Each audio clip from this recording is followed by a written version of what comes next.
welcome to the first lecture of the last day. This lecture will be given by Professor Ravi Hadimani from Virginia Commonwealth University, and he's going to share with us his experience in the magnetic brain stimulation for safe and effective treatment of neurological and psychiatric disease. So let us welcome Ravi.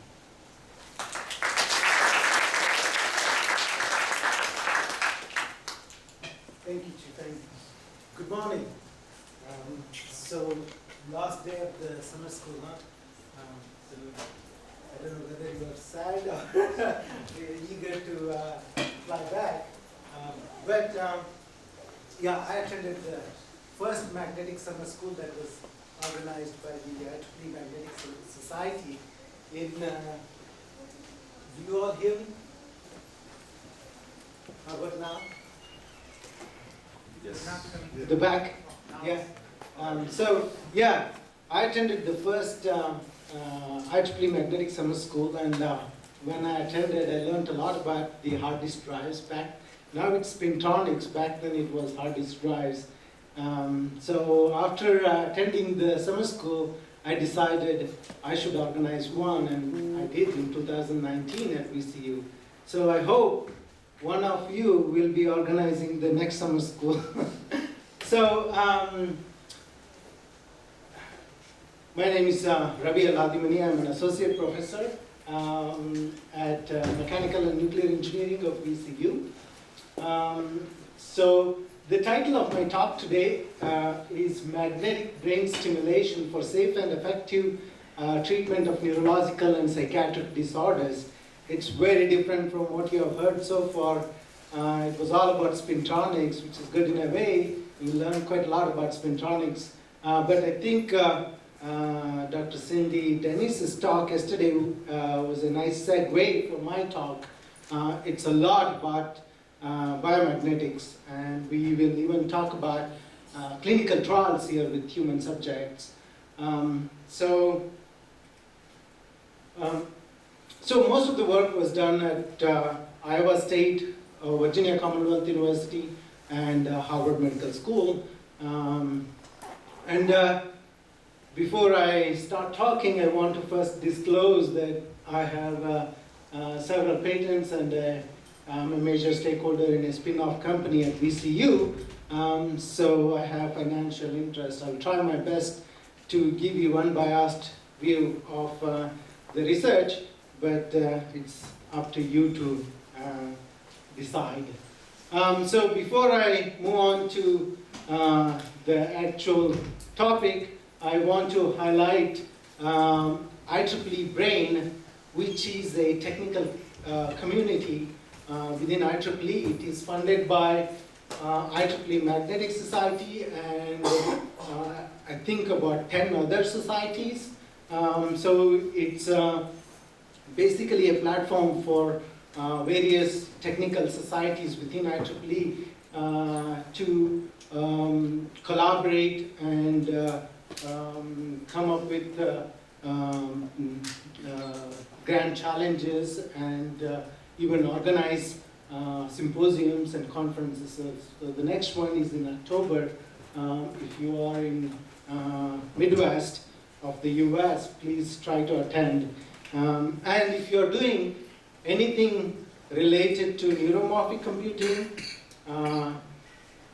brain imaging or sensing or brain stimulation, I suggest you join IEEE Brain. There's a wealth of resources for that. Please use this QR code. I suggest if you have cell phones now, please use the QR code, and if you have access to the PDF on the drive, please use this link.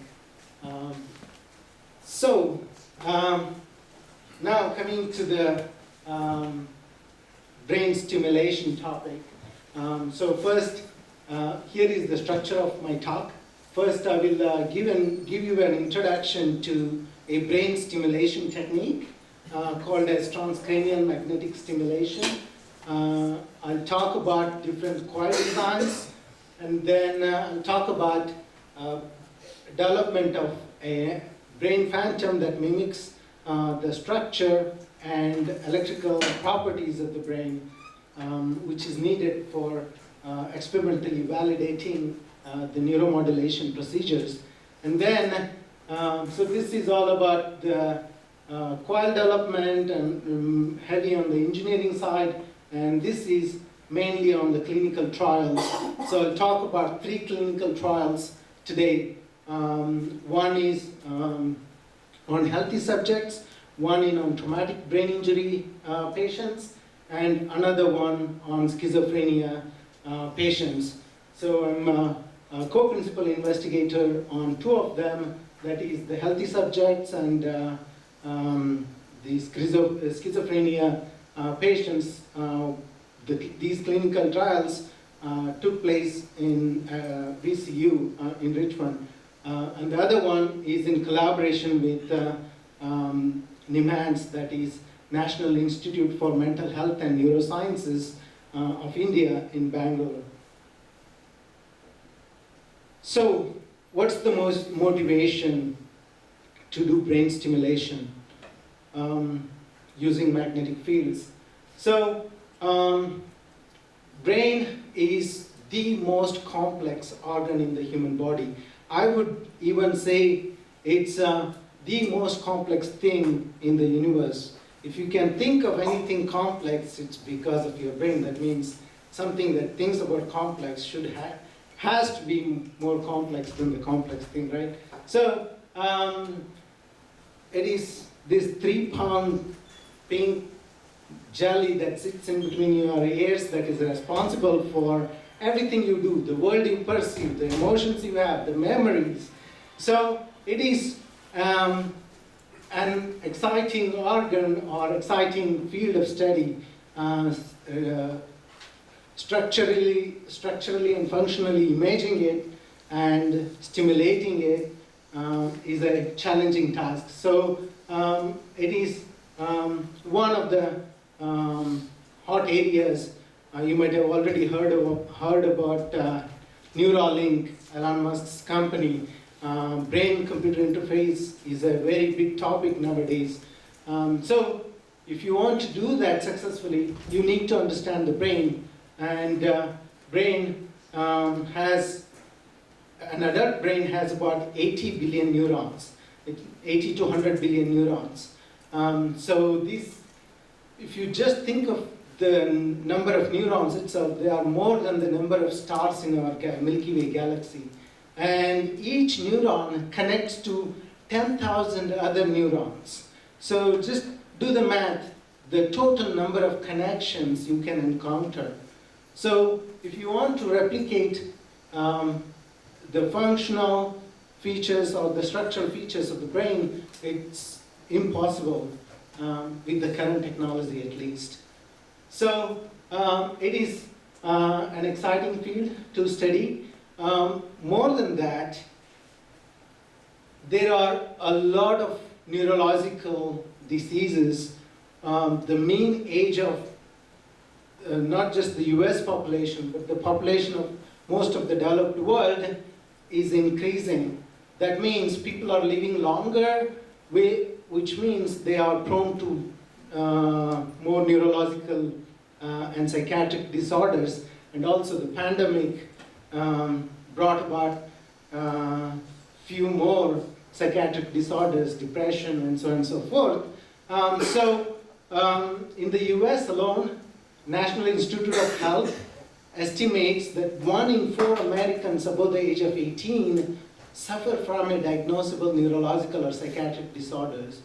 That is a staggering number, which means we really need to do something about it.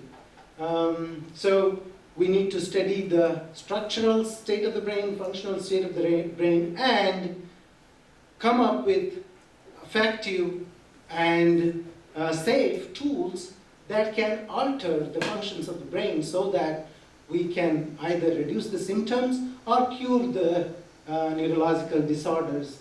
So there is a lot of efforts from many federal funding agencies, not just US.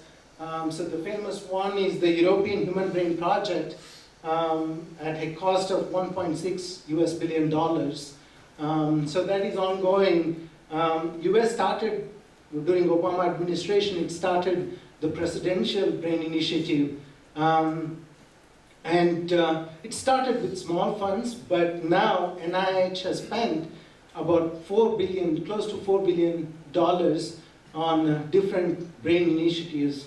So there is a critical need for safe and effective tools to treat neurological disorders or to manipulate the brain or the brain's functions.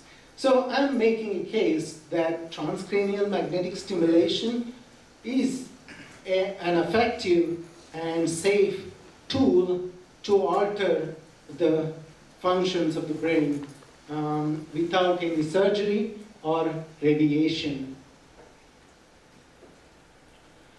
So brain stimulation is nothing new. If you look at the history, oops, I don't think you can.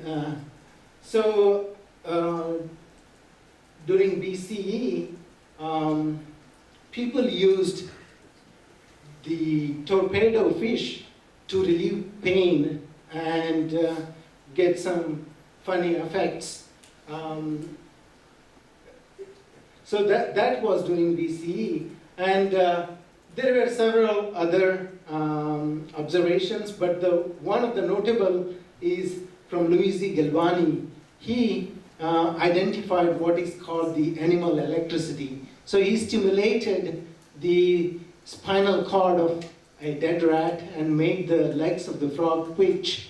And he identified that there is electrical signal in the body that is responsible for some of the functions of the body.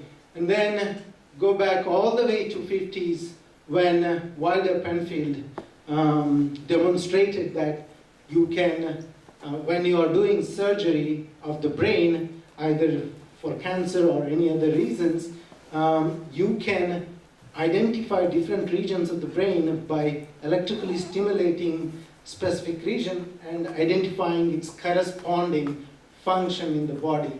So that if you are taking out certain brain mass, you are leaving the critical functions or not touching the critical functions. And to the recent, well, recent is relative. So the Hodgkin and Huxley developed a neuronal model to show how the neurons fire and transmit signal in the 50s and 60s.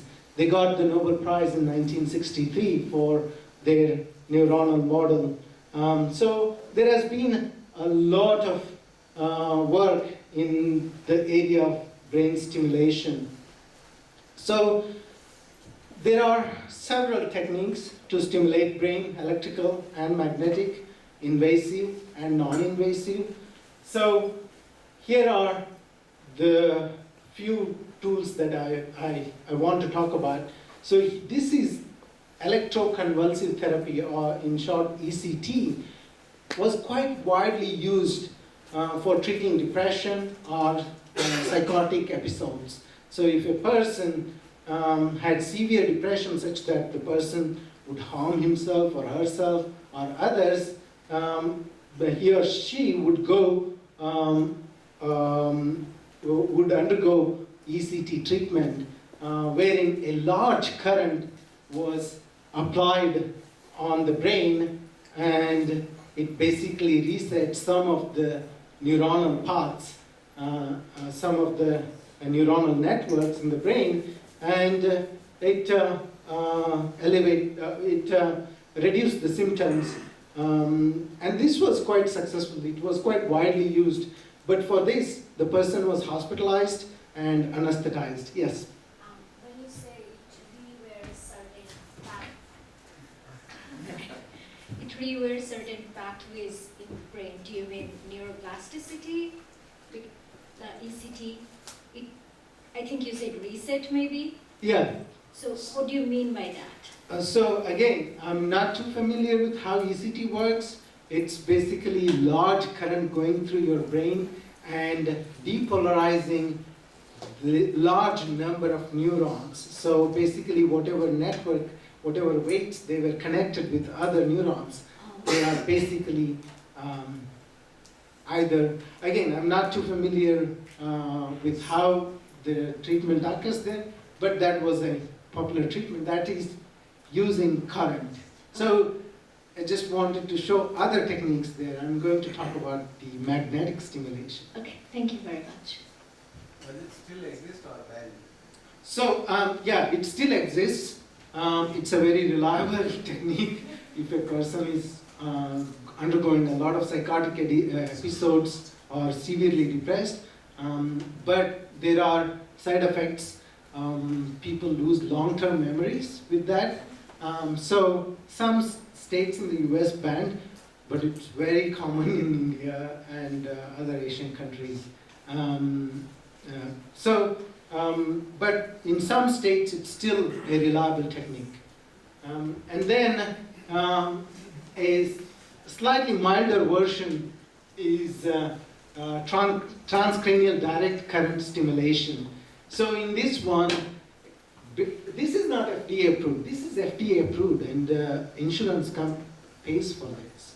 Whereas this is not FDA approved. It uses 9 volts. You can use a 9-volt battery, and this is used for, again, I don't want to go too deep into it. It's not FDA approved. Don't do it at home. Although it's 9 volts, some athletes use it for performance enhancement. You can look up. But that is another technique that's out there. There's a large research area who are looking at TDCS. US Air Force funded several grants on TDCS. But anyway, so these are non-invasive, so there's no surgery involved, but these use electrical current directly with the physical contact on the scalp, whereas there are other techniques which are invasive. This is DBS, deep brain stimulation. Again, this is quite widely used. It's very reliable. If a person has, it's used for treating Parkinson's and especially to treat tremors. So I'll talk about this one a little later.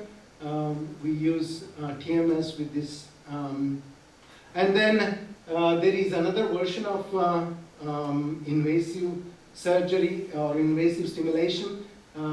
This is EPCS. So this is used for treating depression. Again, these are invasive. They involve surgery, which are risky. So this is our motivation. So we can now we can use magnetic fields. So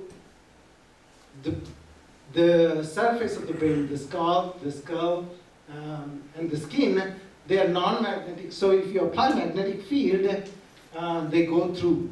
And by using time-varying magnetic field, you can induce currents on the brain surface. So I'll talk about the TMS technique in detail later. So TMS started as a party trick. It's this is Tony Barker who first built the commercial TMS device. He used to bring these devices to many conferences, and people used to get stimulated. He is not allowed to do that anymore. So this is his student, Reza Zalinas. He has a company now fabricating these devices. There are several TMS equipment manufacturers nowadays. So this is a single coil that Tony Barker is holding. And there has been a lot of studies ever since this was demonstrated. So there are, you can see the number of publications that have rapidly increased over the recent years. So TMS is becoming very popular for treating depression, but how does it work? So, as I said, it uses AC magnetic field.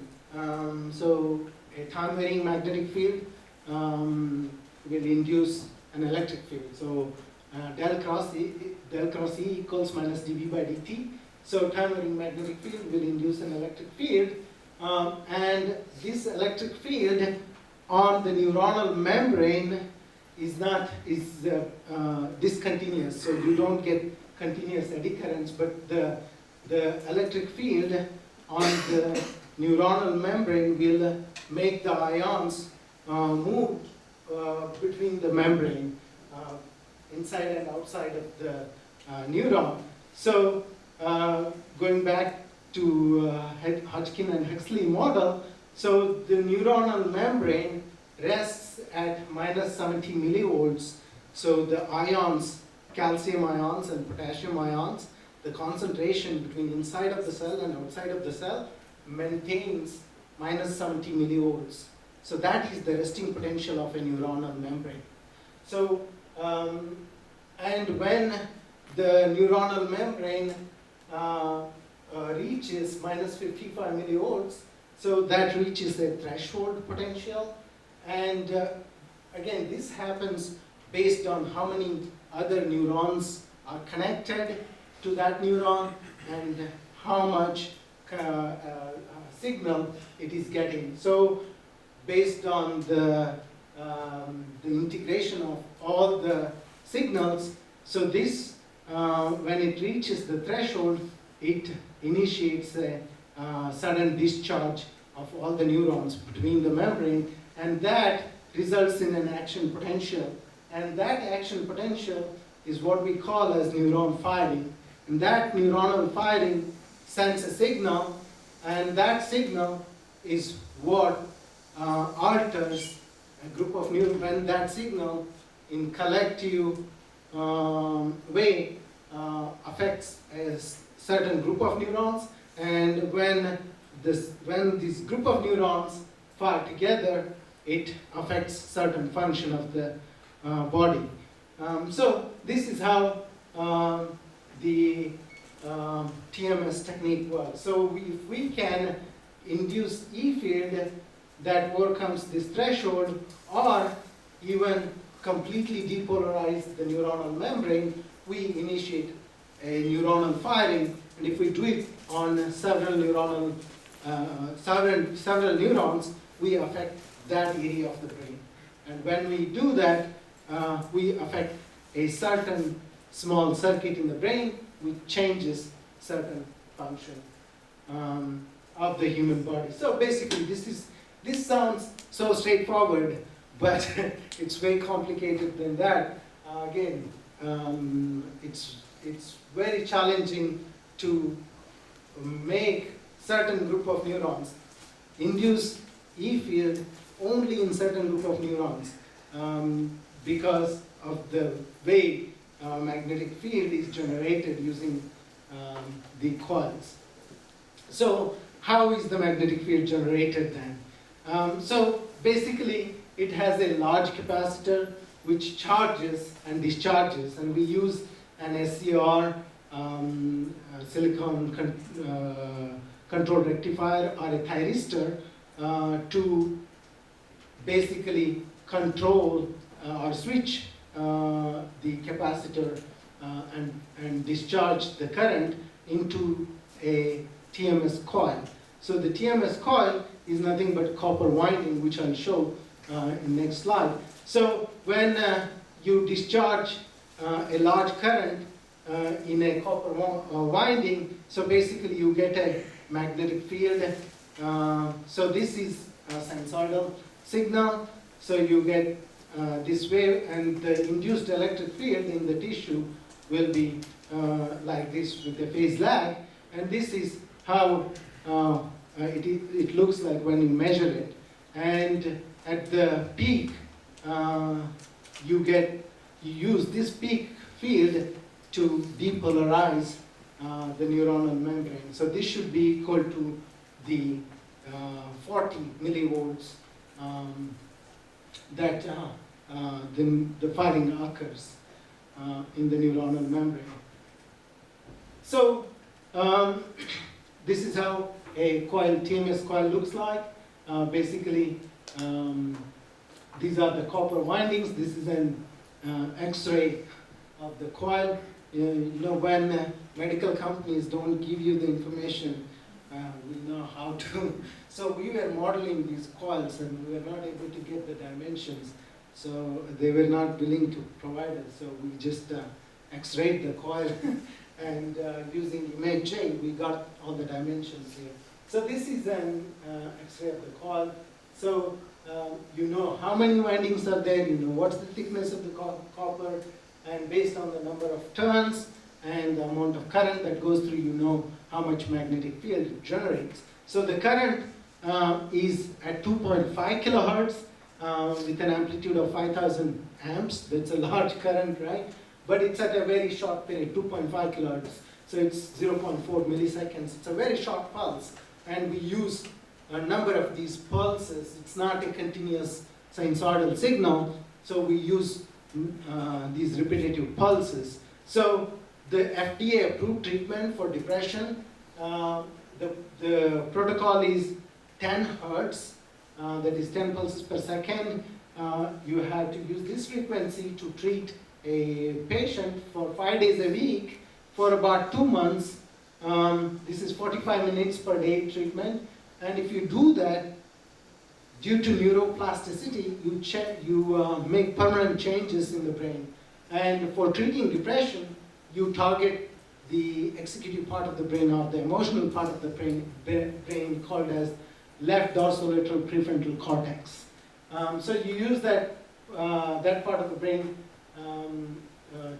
and stimulate it using this coil, and it leaves a permanent change due to neuroplasticity. It's just like how you flex your muscles when you do it time and again. Due to the plasticity, you retain that, or you develop the muscle mass. Just like that, when you fire it at a certain frequency, you retain that higher frequency rate.